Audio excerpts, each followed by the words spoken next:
All right, I'm here. Twitch.tv/110sports, 110sportsmedia.com/live. Thank you so much for joining us on a Friday that is the end of a historical month in this country.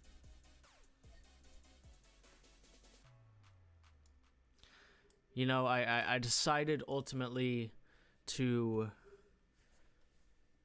forego the chance to do a show on Wednesday. Emotionally charged, so much still up in the air, and at that point I really didn't know what I wanted to say about what's happened in the country so far in this election. And there's part of me that still is not sure, and I have absolutely no issue being upfront with the fact that this is not something I do publicly all that often.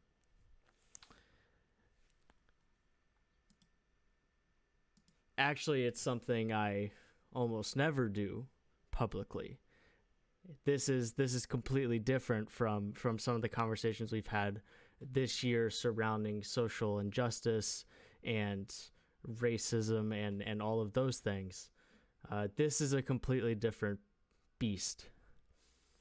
And quite frankly, I've been pretty daunted by trying to come onto a show that revolves around sports 100% first and foremost, but one that when I started this show, I promised that I would come, and when I felt like it was worth, and when I felt like I needed to talk about something, that I was going to be capable and be willing to come and talk about those things.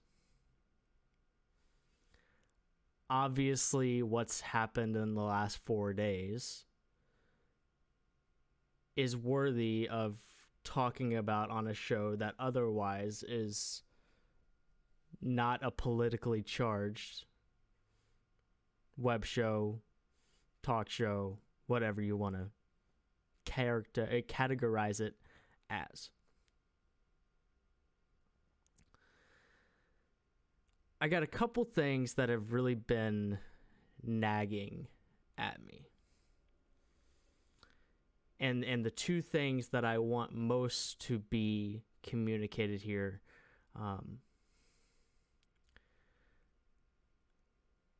that don't really have anything to do with whether Donald Trump wins this election or whether Joe Biden wins this election.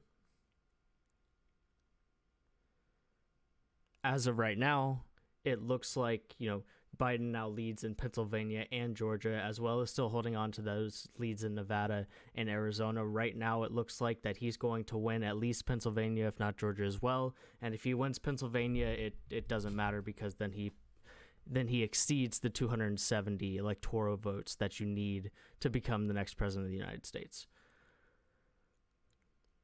But here are a couple things. The first one is that regardless of your political affiliation, how you feel about the current president of the United States, it should be worrisome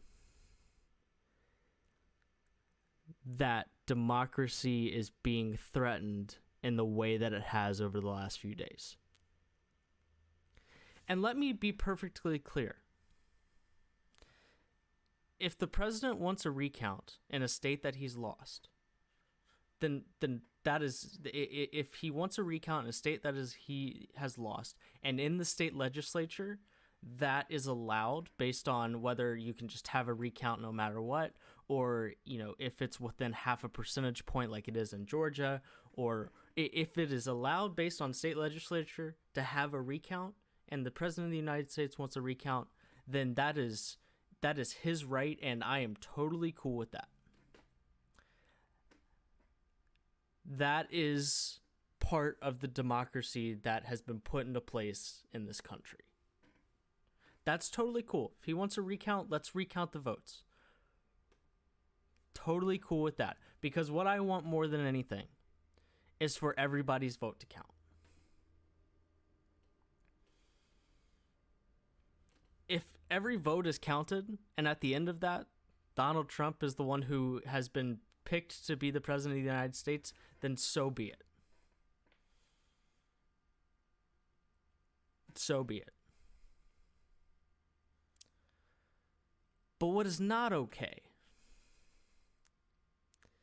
is the attack on democracy, the attack on integrity in the states that are counting these votes, and the attack on only places that are not going your way.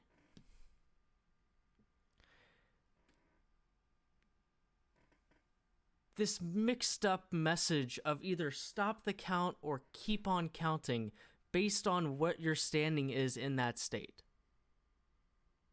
That's not democracy. And the president no longer has any say on the votes that were cast. The race is over. The campaign is over.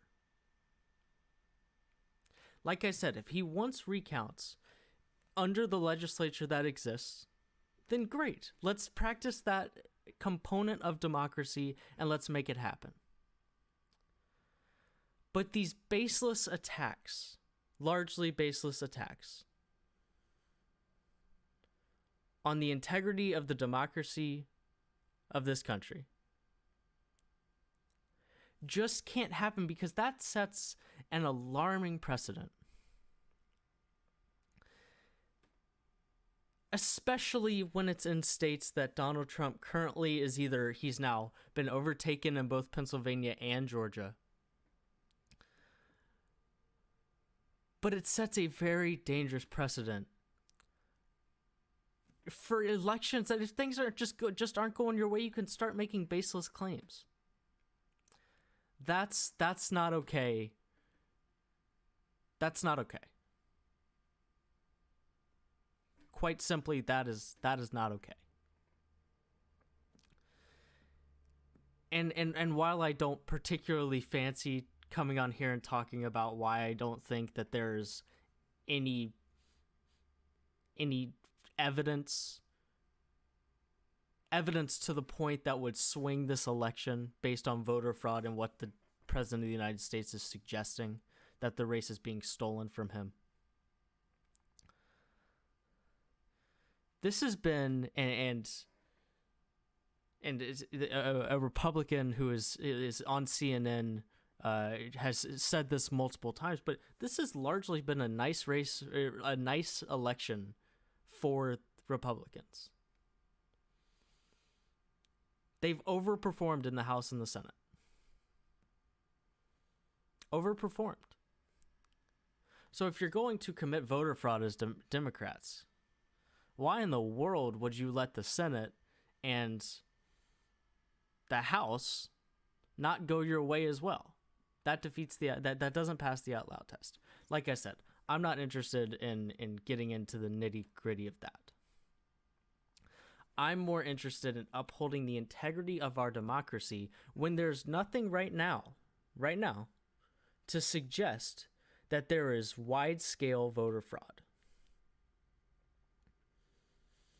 In every counting station in this country, there are Democrats and Republicans alike looking at each ballot, and if there's a flag that needs to be raised, then it's sorted out. But people both from the Republican and Democratic Party look at pretty much every single vote. And to suggest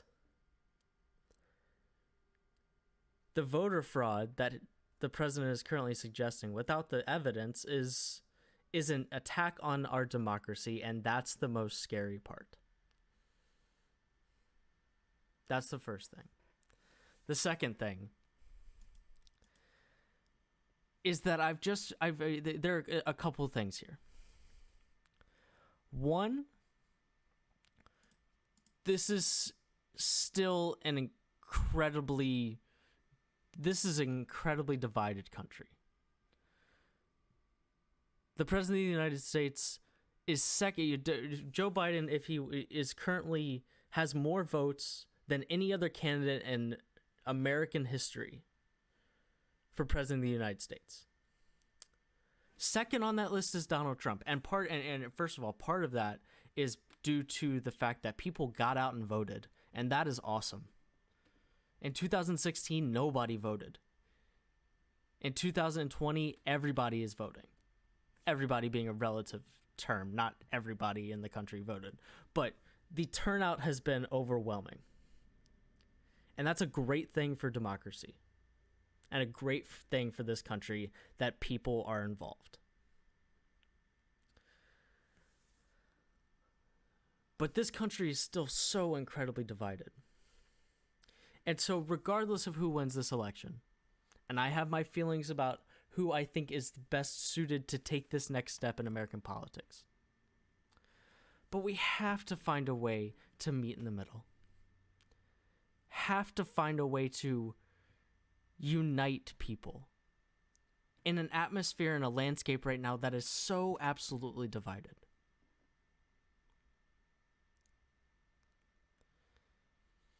Both parties have their flaws. Both do. And both have major things to work on. But regardless of who wins this election, whoever that is has to work about becoming a president of the country and trying to unify the people, the elected officials, and the people of this country, regardless, to a certain extent, of political affiliation. Of course, I'm not naive. It's never going to be sunshine and rainbows. But to get to the point where you can come to the table again and have logical, amicable, and you can be amicable and disagree at the same time, and just decent conversations with one another, because this country has lost the ability to do that. And that's highlighted by something I saw last night. So the past 4 presidents of the United States, Bill Clinton, so George Bush, a Republican, to Bill Clinton, a Democrat, Bill Clinton, a Democrat, to George W. Bush, a Republican, George W. Bush to Barack Obama, a Republican to a Democrat, and then Barack Obama to Donald Trump. And I saw on Twitter last night 4 photos of the letter that was left to the successor. And what it screams is decency. Decency and democracy. Those are the 2 things I want the most. Decency and democracy. Allow the infrastructure of this country, of the democracy it's founded on,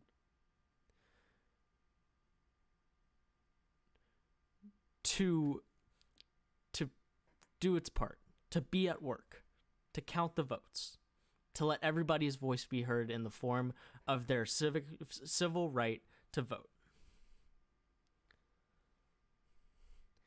And then just be decent to one another. You can disagree, you can hate when it comes to how one person feels about politics compared to you or compared to one another.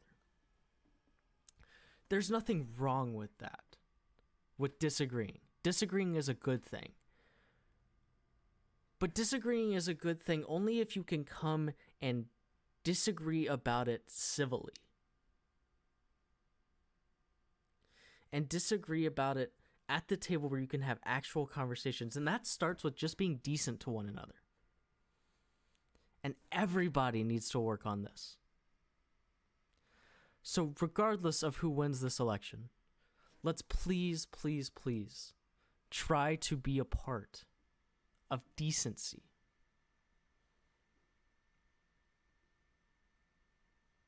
Yeah? Can we try and do that? Honestly, I don't think that's that tall of a task, that tall of an ask. But regardless of how you feel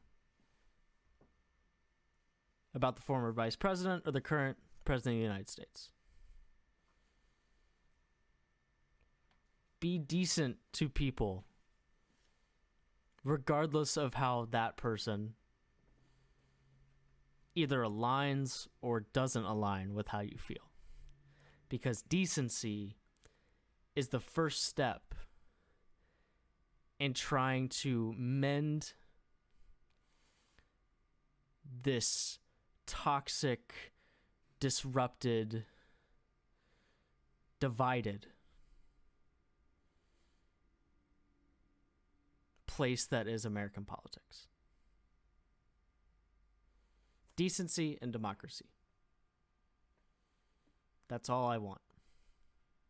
And that's all I ask. Coming up next,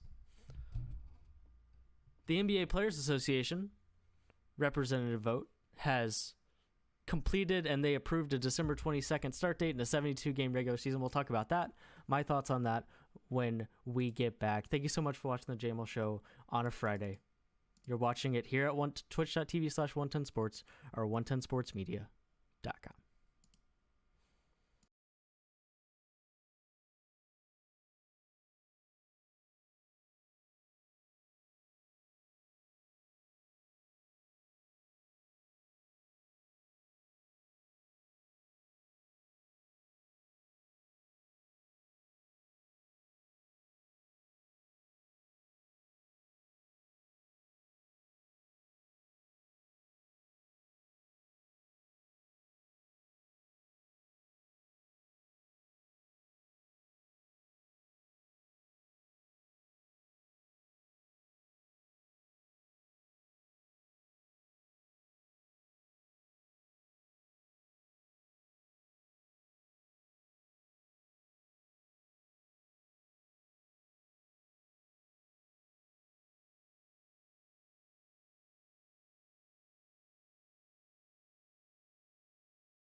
Welcome back to the JMULL Show on a Friday. Twitch.tv/110sports, 110sportsmedia.com/live. Thank you so much for joining us on a Friday. So after all of this, so I got a couple things. First, and here's the most important part of all of this. yesterday, the NBPA, the National Basketball Players Association, completed their player rep vote and approved a December 22nd start and a 72-game season.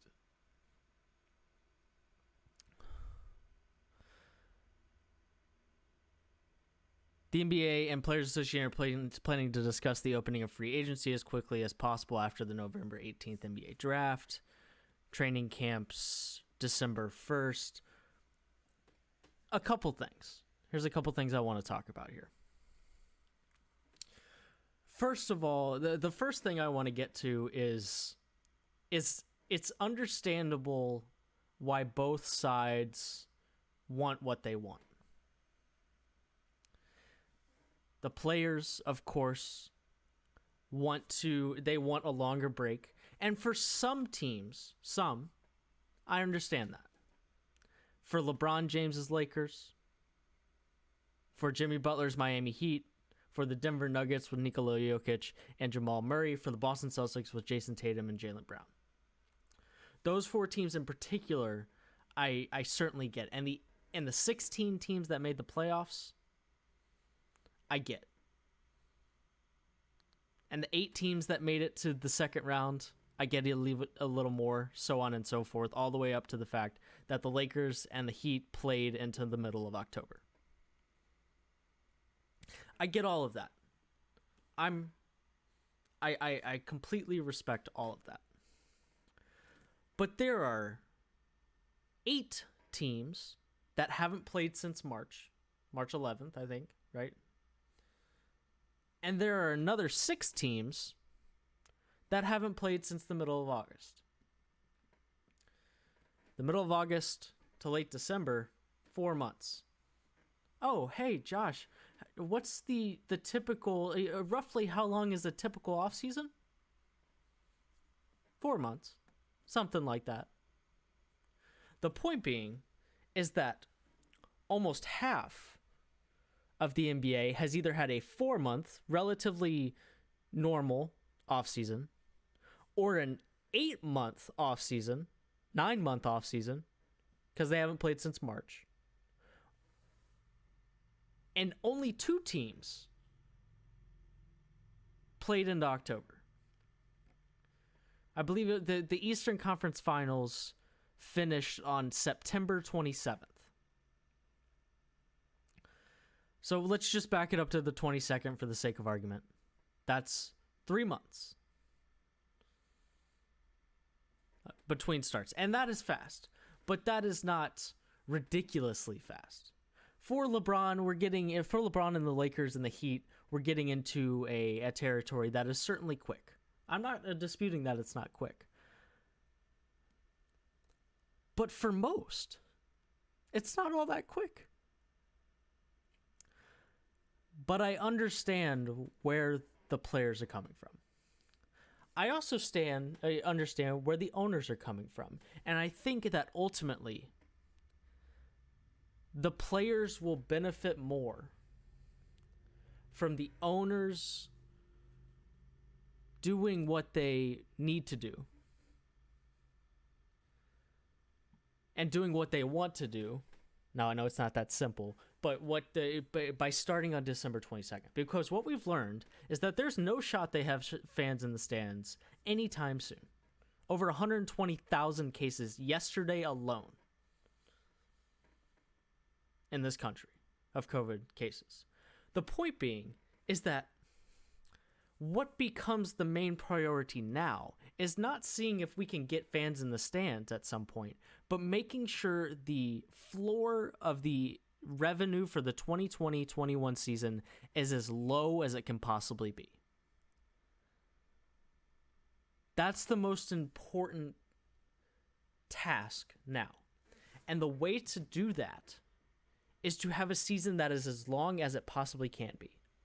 72 games. Most teams have deals with their regional networks that the cutoff for getting the full for reaping the full benefits of a TV deal is 70 to 72 games. There are some teams like the Lakers who get paid on a per game basis, but most teams have a contract where they get the full payout if they play somewhere between 70 and 72 games on that network, on that regional network. Your Fox Sports Southeast, your Fox Sports Midwest, your Fox Sports Indiana. Those are the ones I'm familiar with. Your Fox Sports wherever, Fox Sports Florida, wherever. Wherever you live, you have a Fox Sports Regional Network, and typically the team that you live the closest to is on that network. That's the best way for the revenue in the NBA to be as level as it can, to be as high as it possibly can, or the floor to be as high as it possibly can be. That's the best way. Because there's just not, with how much money the NBA would lose, even if they push it back from December 22nd to Martin Luther King Day, is actually really, really ridiculous. Very, very pricey to push it back even, less than a month. And most importantly, the most important part of all of this, assuming that by the time we start the 2021-22 NBA season that things are pretty much back to normal, I think at that point there will probably be a vaccine. We talked about the election in the first segment. That will have an impact if Joe Biden does get elected, because he will do some things that Trump has not. Feel about that what you will, but there's reason to suggest that in October of 2021, that things are under control. Hopefully. Man, let's please have things under control a year from now. So that's the most important season. So the most important part of this season is making sure that the NBA is back on the schedule that they want to be on. And that's a schedule that completely, apart from, having to share, the back half of the NFL season, but a schedule that you dominate the sports world from the beginning of February, when the Super Bowl ends, to the end of the NBA Finals in early June. You dominate the sports world there in this country.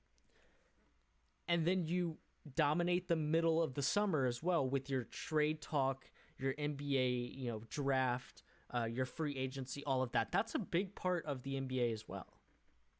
You hear people talk about it all the time. Your ESPN's The Ringer, Bill Simmons has talked about it, that the best months in terms of viewership, average views per stories, is in those instances where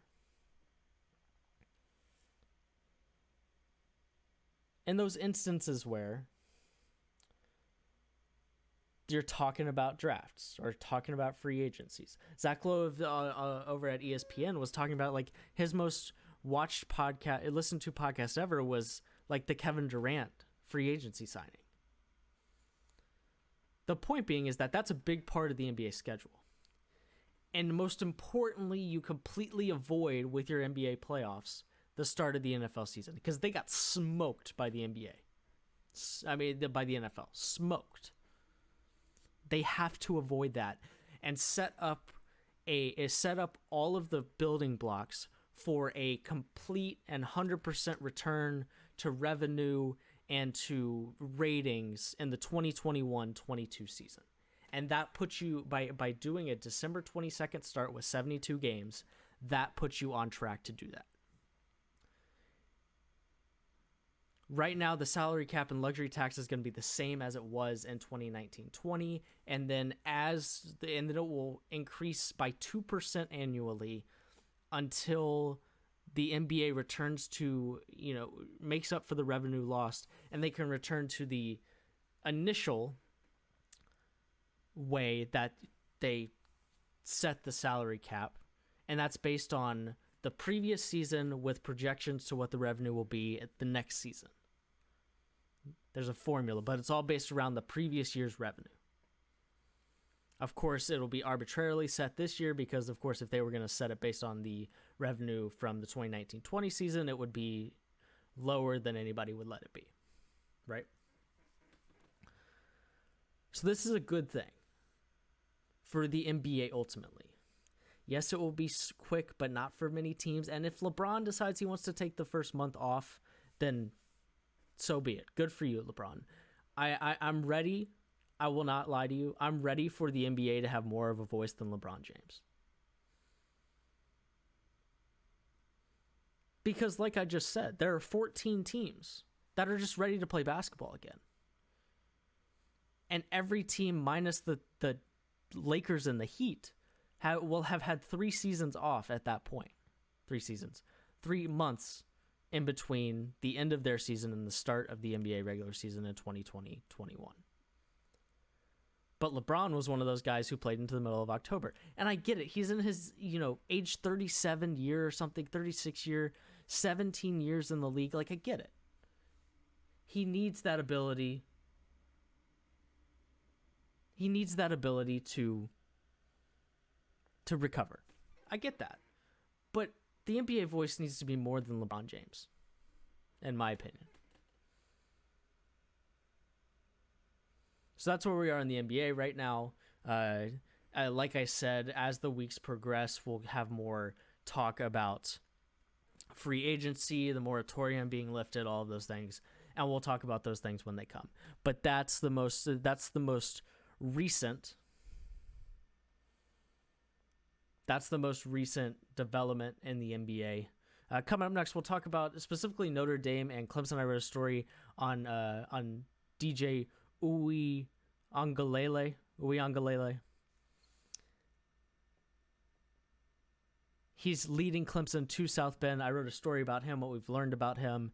We'll talk about that and some of the other college football stuff.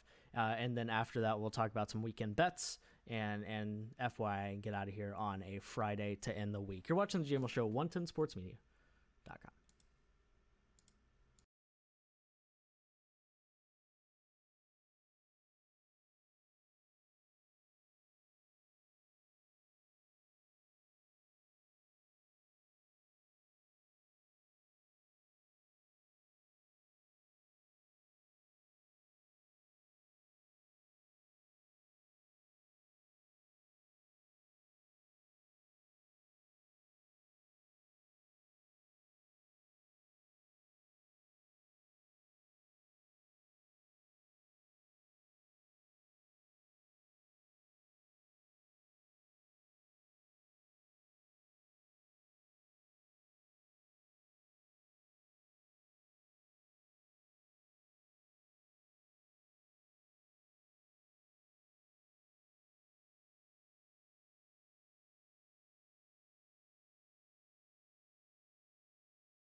I know I say this every single show, but this song is lit. Shouts to Harris Heller on the non-copyrighted music for things just like this.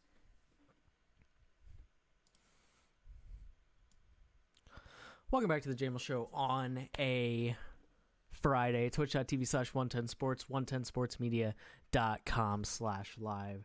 Thank you so much for joining us at the end of a wild week in this country, and for multiple reasons, a pretty underratedly wild week in sports. You know, we just talked about the NBA, and now we've got this situation with Clemson, and we talked about this last week, but this is one of the first instances in the country where somebody of importance like Trevor Lawrence, respected relative to their sport,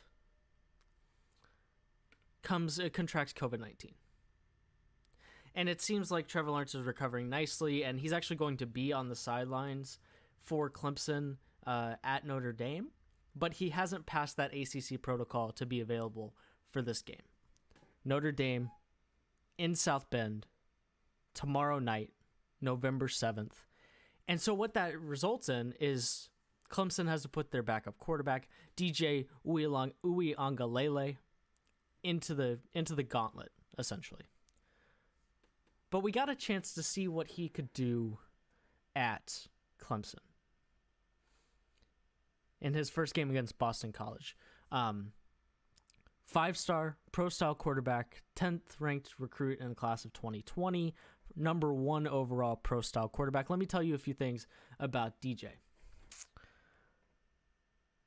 6'5", 245 pounds. He's massive. What's the one thing that everyone says about Cam Newton? When you stand next to him, you just don't realize just how big he is, and how quarterbacks aren't built like that until you stand next to Cam Newton. Cam Newton is also 6'5", 245 pounds. So he's massive. He has great size for a quarterback. He's not as tall as Trevor Lawrence. Trevor Lawrence is actually 6'6", 220, and is built a little bit more like, Peyton Manning. And it's part of the reason why Trevor Lawrence is going to be so good is because he's so tall. I don't know off the top of my head what the heights are for quarterbacks in the NFL. I could probably find out pretty quickly. But the point being is that Trevor Lawrence not only has the arm strength and the size, but he has the height as well. DJ is no slouch either. 6'5", 245, so he's massive. But the thing that is stands out immediately to DJ is his arm strength. Generational arm strength from Uiagalelei. Winning throwing contest by 80-plus yards. There's a video in my story over at 110sportsmedia.com of him throwing a ball over 72 yards in the air. That's absolutely ridiculous. But what he showed, and what he's also capable of, and we'll talk about specifically what he showed against Boston College, but he showed an ability at St. John Bosco in California to also, he has great accuracy and he has great finesse. He can just throw a long ball and rocket one into, a tight space, right in the middle. You got two defenders converging, and you got to get it into a tight window. He's also capable of that with the incredible arm strength.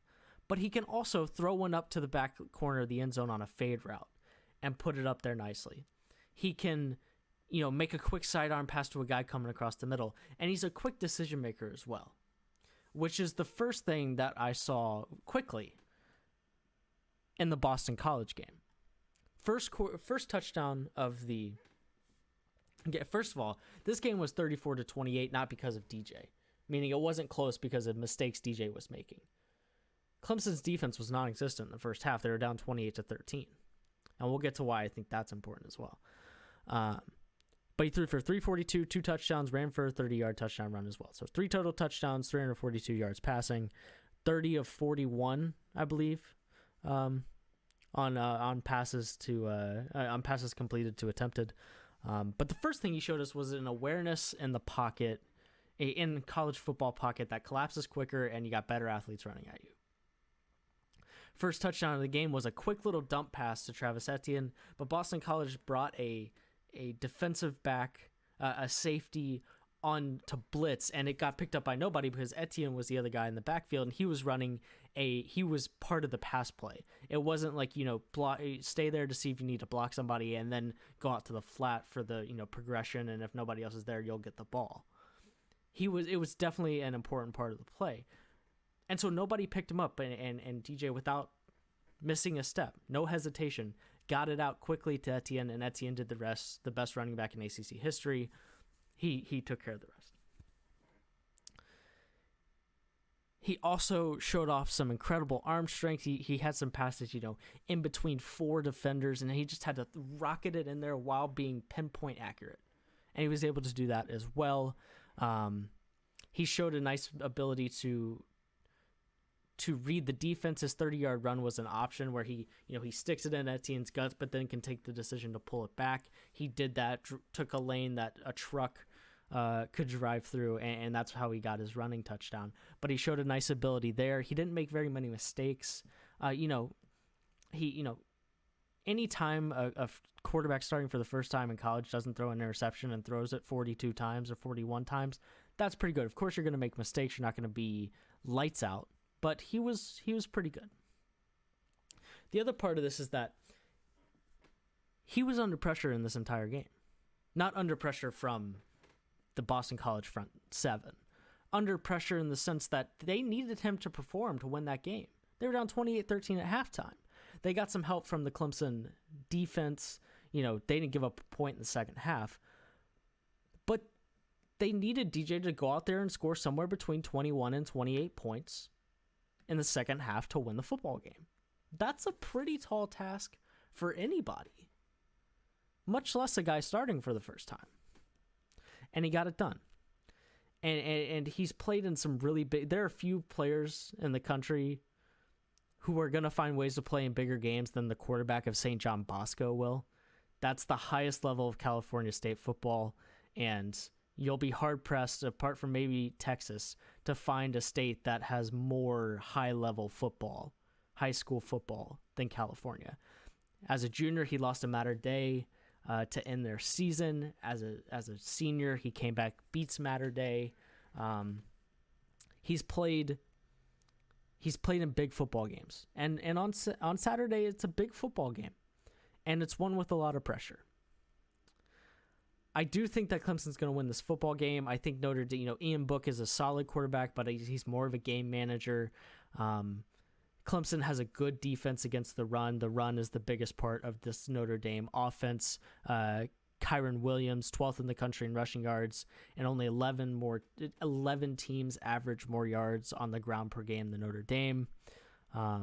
It's going to be a team effort, of course, but the question here is, can Uiagalelei keep winning games until Trevor Lawrence can come back? Because we're not questioning if he's going to take Trevor Lawrence's spot. He's not going to.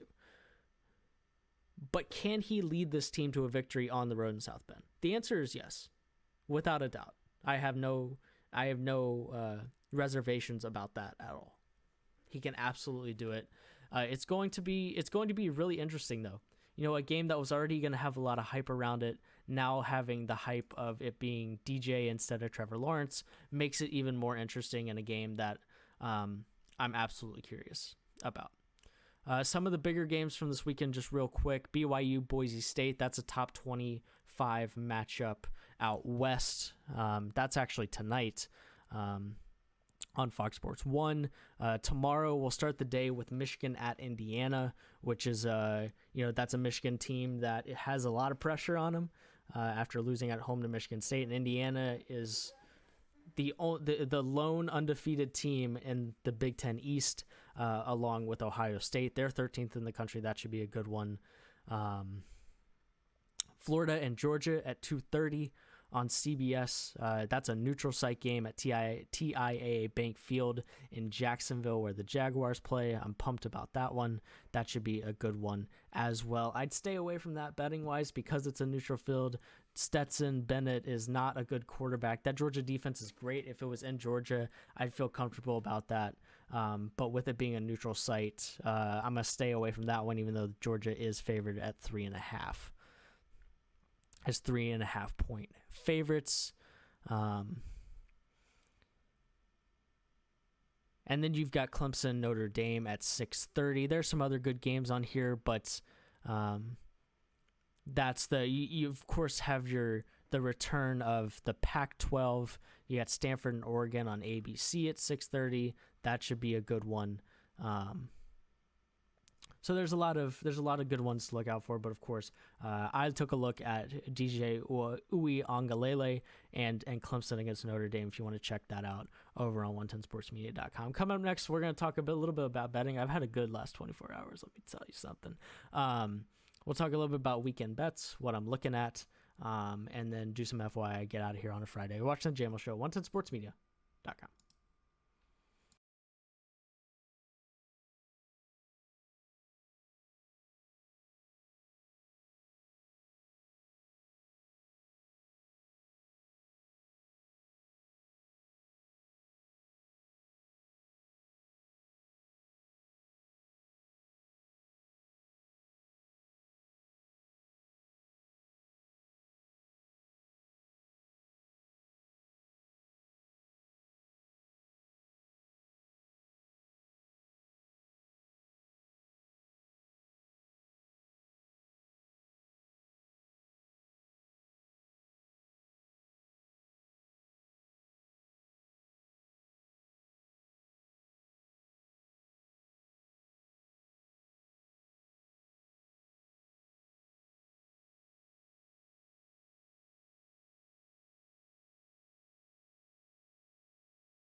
Welcome back to the JMULL Show on a Friday. Twitch.tv/110sports, 110sportsmedia.com. Thank you so much for joining us at the end of the week here on the JMULL Show, and a long, long week in this country. Hopefully we've provided a little bit of an escape after we talked briefly about the election at the beginning of the show. But if whether you're listening to it live or you're listening to it in podcast form or watching on YouTube, thank you so much for checking out the 110 Sports Media content. To round up the show today, got some bets I want to talk about. First of all, shouts to Aaron Rodgers and Devontae Adams for hooking up as the first touchdown scorer of the game last night. That is a big old W. And shouts to the Packers for taking care of business against a team in the 49ers that are a shell of themselves right now. They took care of business, and that was a good game. for me last night. I got some golf things going on today. Just some really nice, the DraftKings, the way they do matchup bets is based on groupings. And there are just some lopsided ones here. Sam Burns, who is now leading the tournament over at the Houston Open, is in control against Doc Redman. Tony Finau and Scotty Scheffler both had really nice days yesterday, and should be able to. I expect both of them to build on those things today. With the emergence of sports betting in Tennessee, we're getting a lot of really nice odds boosts. Last Sunday, it was the Titans to score a touchdown, and the odds were plus 200, plus 100, I think. And this weekend, it's bet the money line, $1 on the money line, Arkansas versus Tennessee, and with the odds at 100 to 1. Max bet's $1, and either way, that's one that makes a Tennessee football game exciting, and there hasn't been an exciting Tennessee football game in a long time. I bet on Arkansas. They're at home. Sagarin has them to win. I feel pretty confident in that one. As for tomorrow on the college football side of things, like I said in the last, I'm confident in Clemson. I am confident in them. I'm going to stay away from Florida and Georgia. There, of course, and the way I like to operate with college football is just to the gimme games, the games that are that you find hard to believe are going to go any other direction. And you've got some of those in the Big Ten. You got some of those around the country as well. But really, really intrigued by what's going to happen in that Clemson Notre Dame game. Honestly, I'm not sure. 5.5 is a lot. I'm much more comfortable in betting the money line on that game than I am betting on Clemson to win by 5.5. So 2 field goals or a touchdown. I think it could be closer than that, but we certainly shall see. We got the Masters next week. I am so pumped about the Masters. We'll find something exciting to do with the Masters. Maybe we'll have somebody on Wednesday to talk predictions of the Masters. But it's one of my favorite events of the year. Those 4 days are just absolutely incredible. For your information, be decent to people. No matter what the context is, please be decent to people. Just please. For your information, the Red Sox this morning rehired Alex Cora in the biggest Friday news dump of all time. And, a bit controversial after him being suspended for scandals, for cheating scandals. But he is back as the skipper in Boston. I as a Boston fan, I have no major issue with it. Ethically, we'll see how wrestling with it a little bit, but as a manager and as a baseball guy, he won a championship with the Sox, so I certainly don't have any major issues with it. And then, of course, on Monday, I will be back. On Tuesday, you'll have one Touchline Talk with Josh Doring, followed by Around the Bases with Chris Brown. With the baseball season ending, Chris is pivoting a little bit, going to throw some other sports things in there along with baseball stuff. But of course, there's certainly some baseball stuff to still talk about. But I'll be back, like I said, 11 a.m. Eastern prior to those two shows on Tuesday. We'll talk about what happened over the weekend. We'll talk about the Masters coming up and whatever else there is, whatever other news formulates, whether it's around the NBA or college basketball, whatever it might be. On Monday, we'll get to all of it. Thank you so much for listening, for watching, listening, viewing the on-demand version, whatever you might be doing of this edition of the JMULL Show. Please take care of yourselves over the weekend. Be safe, and we'll meet right back here, twitch.tv/110sports, 110sportsmedia.com/live. We'll meet right back here on Monday.